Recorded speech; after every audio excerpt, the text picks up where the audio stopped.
बिस्मिल्लाहिर्रहमानिर्रहीम। अस्सलाम वालेकुम स्टूडेंट्स। हम ये कैलकुलस का चैप्टर नंबर 8 हमने स्टार्ट किया हुआ था, जिसमें हमने मुख्तलिफ सरफेसिस के बारे में पढ़ रहे थे। और हमारा जो टॉपिक है वो है discuss hyperboloid of one sheet. तो सबसे पहले आप इसकी डायग्राम को गौर से देखें। तो हाइपरबोलाइड ऑफ वन शीट को एक्सप्लेन करने के लिए सबसे पहले हम इसका फार्मूला देखेंगे। इस formula the equation of hyperboloid of one sheet is given as x square over A square plus Y square over B square minus Z square over C square बराबर है 1 के। ये है हाइपरबोलाइड ऑफ वन शीट का formula. और इससे पहले हम हाइपरबोला का फार्मूला जो हमने पढ़ा था वो क्या था कि आपके पास एक्स स्क्वायर ओवर ए square minus Y square over B square बराबर है 1 के। लेकिन जब हम हाइपरबोलाइड की बात करेंगे तो इसमें आपके 3 वेरिएबल्स इन्वॉल्व हैं, जो कि एक्स स्क्वायर ओवर ए square plus Y square over B square minus Z square over सी स्क्वायर बराबर है 1 के।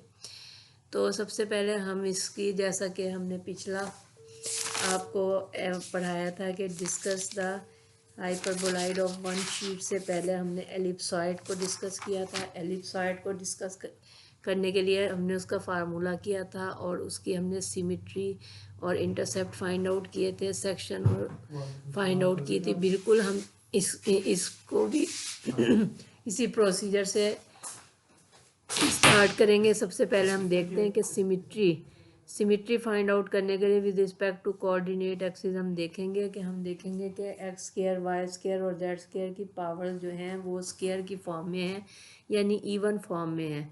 तो हम कहेंगे कि so the surface is symmetric with respect to all coordinates x y and z axis.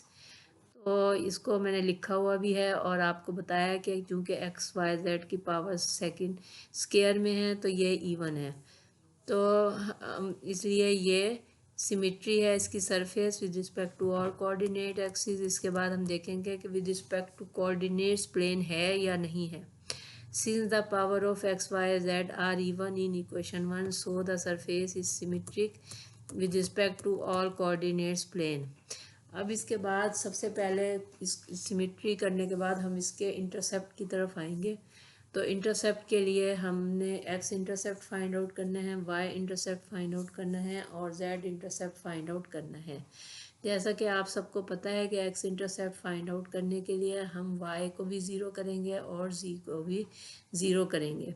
In equation 1 का आपका formula क्या है कि एक्स स्क्वायर ओवर ए square plus Y square over B square minus Z square over सी square. तो हम इसमें y को भी ज़ीरो कर दिया और z को भी ज़ीरो कर दिया, तो हमारे पास इक्वेशन क्या आ गई कि एक्स स्क्वायर ओवर ए स्क्वायर बराबर है किसके 1 के। तो जब ए स्क्वायर एक्स स्क्वायर बराबर है किसके प्लस माइनस ए के, तो ये हमारी एक्स इंटरसेप्ट हो गया। वाई इंटरसेप्ट फाइंड आउट करने के लिए हम एक्स को ज़ीरो करेंगे और जी को ज़ीरो करेंगे। जब हम एक्स को ज़ीरो करेंगे और जी को ज़ीरो करेंगे तो हमारे पास क्या आ जाएगा, y square over B square बराबर है 1 के। हमने क्रॉस मल्टीप्लिकेशन की तो वाई स्क्वायर बराबर है किसके, बी स्क्वायर के हो गया और वाई किसके बराबर हो गया, प्लस माइनस बी के। इसके बाद हम z इंटरसेप्ट फाइंड आउट करेंगे। z इंटरसेप्ट फाइंड आउट करने के लिए हम x को भी ज़ीरो करेंगे और y को भी ज़ीरो करेंगे। तो हमारे पास क्या आ जाएगा कि माइनस जेड स्क्वायर ओवर सी स्क्वायर बराबर है किसके, 1 के। तो हम देखते हैं कि जेड स्क्वायर ओवर सी स्क्वायर चूँकि नेगेटिव में है तो उसका जेड स्क्वायर किसके बराबर हो गया, माइनस सी स्क्वायर के। अब आपको पता चल रहा है कि जेड की वैल्यू आ रही है plus minus under root minus C square, यानी ये कि इसमें इमेजिनरी रूट्स आ रहे हैं, इसमें आयोटा इन्वॉल्व हो रहा है। अगर हम इसको यूँ निकालेंगे प्लस माइनस आयोटा सी, तो इससे हमें पता चलता है कि इसमें कोई जेड का कोई इंटरसेप्ट मौजूद नहीं है। ये बात याद रखें कि अगर आपका इमेजिनरी या नेगेटिव में आ रहा है आंसर तो हम उसको कहेंगे कि there is no intercept, there is no Z intercept. अगर यही एक्स इंटरसेप्ट में आता तो हम कहते हैं कि there is no x intercept. अगर यही वाई इंटरसेप्ट में आता तो हम कहते हैं there is no y intercept. याद रखें कि इमेजिनरी वैल्यू काउंट नहीं होगी। उसके बाद हम ट्रेसिस की तरफ आएंगे। Trace in x y plane में हम क्या करते हैं कि सबसे पहले z को ज़ीरो करते हैं। जब हमने z को ज़ीरो किया तो हमारे पास ऑटोमेटिकली जो इक्वेशन थी वो क्या थी कि एक्स स्क्वायर ओवर ए square plus Y square over B square minus Z square over सी स्क्वायर बराबर है 1 के। ये इक्वेशन 1 थी। इस इक्वेशन 1 में जब आपने z को ज़ीरो किया तो हमारे पास क्या बच गया, एक्स स्क्वायर ओवर ए square plus Y square over B square बराबर है 1 के। आपको यहाँ पता चल रहा है कि ये एलिप्स की इक्वेशन है और आप एलिप्स के फार्मूला आपको पता है, तो आपने ब्रैकेट में लिख देना है कि this is trace in x y plane की जो आंसर आ रहा है वो एलिप्स की इक्वेशन बन रही है। उसके बाद हम इन एग्जैक्ट प्लेन में हम क्या करते हैं कि y की वैल्यू को ज़ीरो करते हैं। तो हमारे पास जो आंसर आ रहा है वो एक्स स्क्वायर ओवर ए square minus Z square over सी स्क्वायर बराबर है 1 के। ये हाइपरबोला की इक्वेशन बन रही है। यानी एग्जैक्ट प्लेन में जब हम y की वैल्यू को ज़ीरो करेंगे तो जो आंसर आएगा वो हाइपरबोला की इक्वेशन की फॉर्म में आएगा।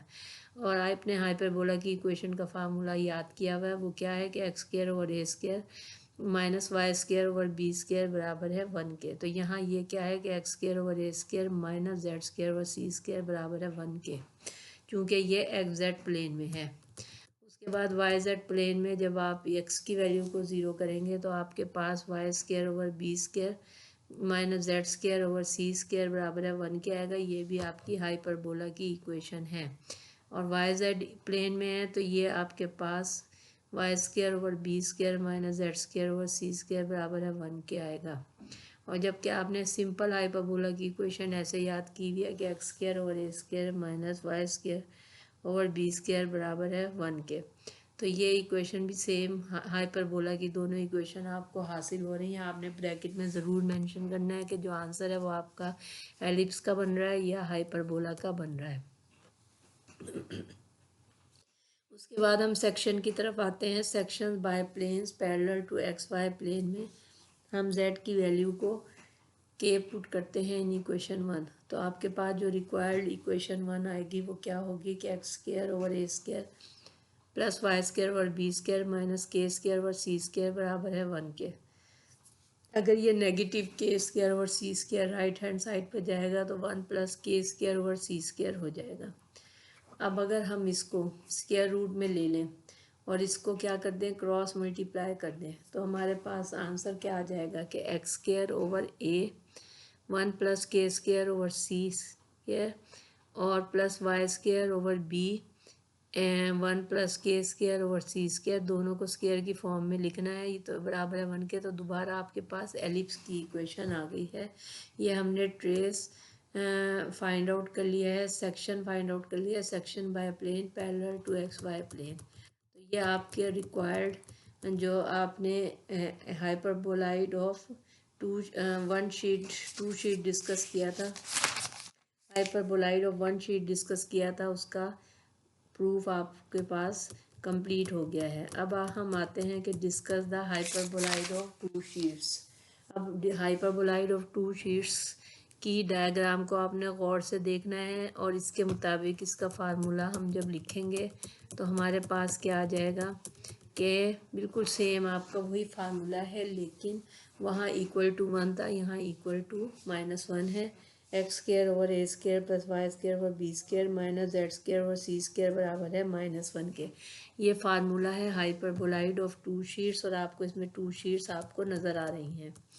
उसके बाद हम इसकी सिमेट्री फाइंड आउट करेंगे with respect to coordinate axis. Since the powers of x y and z are even so the surface is symmetric with respect to coordinate axis. जैसा हमने फर्स्ट हाइपरबोलाइड ऑफ 1 शीट में find out किया था कि चूँकि इसकी पावर्स x y z की इवन है तो ये सिमेट्री है with respect to all coordinate axis और and with respect to all coordinates planes, क्योंकि इसकी पावर इवन में है। अब इंटरसेप्ट का भी आपका सेम वही फार्मूला है जिसमें आपने एक्स इंटरसेप्ट फाइंड आउट करना है, वाई इंटरसेप्ट फाइंड आउट करना है और जेड इंटरसेप्ट फाइंड आउट करना है। तो आप एक्स इंटरसेप्ट फाइंड आउट करेंगे तो वाई की वैल्यू 0 करेंगे और जेड की वैल्यू 0 करेंगे। तो आपके पास जो आंसर आ रहा है वो एक्स स्क्वायर बराबर है किसके, -a स्क्वायर। अब आप देखें कि x बराबर है किसके, +- -a स्क्वायर के। अब यहाँ ये जो है ये आपके इमेजिनरी रूट्स आ रहे हैं, आयोटा इन्वॉल्व हो रहा है और वैसे भी आपको नज़र आ रहा है, तो नेगेटिव तो हम कहेंगे कि there is no x intercept. जबकि पिछले में जब हमने hyperboloid of one sheet find out किया था तो हमने कहा था कि there is no Z intercept, लेकिन यहाँ पहले से ही X intercept no and X intercept आ रहा है। जब हम इसी तरह वाई इंटरसेप्ट फाइंड आउट करेंगे तो आपने एक्स की वैल्यू को ज़ीरो करना है और जेड की वैल्यू को ज़ीरो करना है। तो वाई स्क्वायर बराबर है बी स्क्वायर बराबर है किसके, -1 के। वाई स्क्वायर बराबर है माइनस बी स्क्वायर के, और वाई स्क्वायर बराबर है plus minus under root minus b square. तो यहाँ भी अब वैल्यू आपकी नेगेटिव में आ रही है, तो हम फ़ौरन क्या इसका कंक्लूड करेंगे कि there is no y intercept. इसी तरह जब आप z इंटरसेप्ट फाइंड आउट करेंगे तो आपके पास x इंटरसेप्ट, x की वैल्यू ज़ीरो करनी है, y की वैल्यू ज़ीरो करनी है, तो आपके पास आंसर है -z² / c² बराबर है -1 के।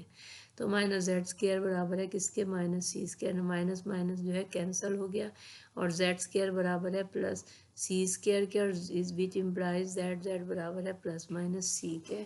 तो आपके पास एक इंटरसेप्ट z इंटरसेप्ट हासिल हुआ है इस इक्वेशन में। इसी तरह जब हम ट्रेस इन xy प्लेन फाइंड आउट करेंगे तो आपने z की वैल्यू को ज़ीरो करना है। जब हमने z की वैल्यू को ज़ीरो किया तो हमारे पास x² / a² + y² / b² बराबर है -1 के। अच्छा, ये इक्वेशन अब जो है एलिप्स की नहीं बन सकती। एलिप्स की इक्वेशन बनने के लिए ज़रूरी था कि यहाँ 1 होता, भी यहाँ 1 मौजूद नहीं है और आपका आंसर क्या आ रहा है -1। तो ये रिप्रेजेंट नो लोकस, यानी ये इसका मतलब है कि ये नो लोकस को रिप्रेजेंट कर रहा है। Locus mean path. उसके बाद ट्रेस इन YZ प्लेन में जब आप x की वैल्यू को ज़ीरो करेंगे तो आपका आंसर आएगा x² / b² - z² / c² बराबर है -1 के। तो आपके पास देखें कि हम इसका आंसर जो है -1 जो है वो ख़त्म कैसे करेंगे कि अगर वो राइट हैंड साइड पे -1 लेफ़्ट हैंड साइड पे आएगा तो +1 हो जाएगा। इसी तरह लेफ़्ट हैंड साइड वाली रकमें जब राइट हैंड साइड पे जाएंगी तो आपके पास z² / c² - x² / b² बराबर है 1 के आ गया। अब ये इक्वेशन आपको पता चल रहा है कि हाइपरबोला की इक्वेशन है। इसी तरह आप जब एग्जैक्ट प्लेन में y की वैल्यू को ज़ीरो करेंगे तो आपके पास हासिल होता है x² / a² - z² / c² बराबर है -1 के। अब इसमें भी हम -1 जो राइट हैंड साइड पे उसको लेफ़्ट हैंड साइड पे लेके +1 ले गए, और लेफ़्ट हैंड साइड वाली रकमें जब आप दूसरी तरफ लाएंगे तो positive z - z² / c² negative है पॉजिटिव में चेंज हो जाएगा और -x² / a² बराबर है 1 के। तो ये हाइपरबोला बन गया है। अब सेक्शन बाय प्लेन, अब हम सेक्शन की तरफ आ रहे हैं। सेक्शन हमने फाइंड आउट करने के लिए हमने क्या किया कि section by planes parallel to XY plane में हमने z की वैल्यू को k किया, तो हमारे पास इक्वेशन आ गई है x² / a² + y² / b² - k² / c² बराबर है -1 के। अब ये नेगेटिव k² / c² जब दूसरी तरफ जाएगा तो प्लस हो जाएगा और हमारे पास इक्वेशन नंबर A जो है हासिल होके आएगी कि x² / a² + y² / b² बराबर है k² / c² -1। अब आप देखें कि ये एलिप्स की इक्वेशन बन रही है। एलिप्स की इक्वेशन देखते हैं, अगर ये k² और c² -1 को स्क्वायर रूट में ले लें और फिर इसका स्क्वायर कर लें तो हमारे पास वही चीज़ आ जाती है k² और c² -1, ये क्रॉस मल्टीप्लाई होके नीचे आ जाएगा तो बराबर है किसके, 1 के हो गया। तो अब ये देखें कि उन्होंने 3 ऑप्शन बताए हुए हैं कि अगर k की वैल्यू c हो तो इक्वेशन नंबर 1 पॉइंट की इक्वेशन को रिप्रेजेंट करता है, अगर k c हो तो लोकस को रिप्रेजेंट करता है, अगर k c हो तो वो एलिप्स की इक्वेशन को रिप्रेजेंट करता है। ये आप साइड पे लिखेंगे और हमारा प्रूफ कंप्लीट हो गया है।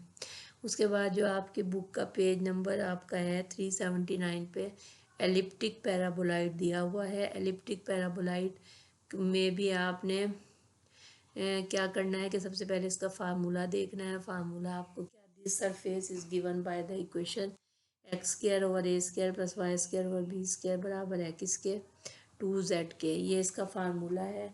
इस फार्मूले के बाद हम इसकी डायग्राम को देखते हैं। डायग्राम हमें ये दी हुई है और इस डायग्राम के मुताबिक सबसे पहले हम इसकी सिमिट्री फाइंड आउट करेंगे, इंटरसेप्ट फाइंड आउट करेंगे, ट्रेसेस फाइंड आउट करेंगे और सेक्शन फाइंड आउट करेंगे, बिल्कुल सेम जो हमने मेथड किया है। एलिप्टिक पैराबोलाइड को कंप्लीट करने के बाद हमने जो है हाइपरबोलिक पैराबोलाइड पढ़ना है। और हाइपरबोलिक पैराबोलाइड का फार्मूला क्या है कि एक्स स्क्वायर ओवर ए स्क्वायर, वहाँ हमने जो पढ़ा था वो क्या था कि पैराबोलाइड, एलिप्टिक पैराबोलाइड में हमारा था एक्स स्क्वायर ओवर ए square plus Y square over B square बराबर है 2z के। अब यहाँ हाइपरबोलाइड पैराबोलाइड है, नाम इसका क्या है, हाइपरबोलिक पैराबोलाइड में यही फार्मूला नेगेटिव में हो जाएगा, एक्स स्क्वायर ओवर ए square minus Y square over B square बराबर है 2z के। इस फार्मूले की हम डायग्राम देखेंगे, इसको अच्छी तरह तैयार करेंगे। इसके बाद इसके हम क्या फाइंड आउट करेंगे, सबसे पहले सिमिट्री, फिर हम इसके बाद इंटरसेप्ट, फिर हम उसके बाद ट्रेसेस और फिर हम सेक्शन फाइंड आउट करेंगे। जैसा कि हमने 4 प्रूफ्स आपको कंप्लीट करवाए हैं पिछले। और ये सब करने के बाद हम इसके एक्सरसाइज की तरफ आएंगे। और एक्सरसाइज में जो आपके क्वेश्चन हैं उनमें सेम यही फार्मूलाज यूज़ हुए हैं और उनको अगर हम इन को हम नहीं पढ़ेंगे तो हम उस एक्सरसाइज को नहीं कर सकते। इसलिए आप सब चीज़ों को मेन इसकी डायग्राम पे और फार्मूले पे फोकस करें। बाकी इसका मेथड बहुत आसान है, इंटरसेप्ट का मेथड, सेक्शन का मेथड, ट्रेसेस का मेथड, उसमें आप फॉलो करें। सबका एक ही मेथड है जिसके तहत हमने इसके इनकी सरफेसेस को डिफ़ाइन करना है और इनके प्रूफ को अटेम्प्ट करना है। Thank you.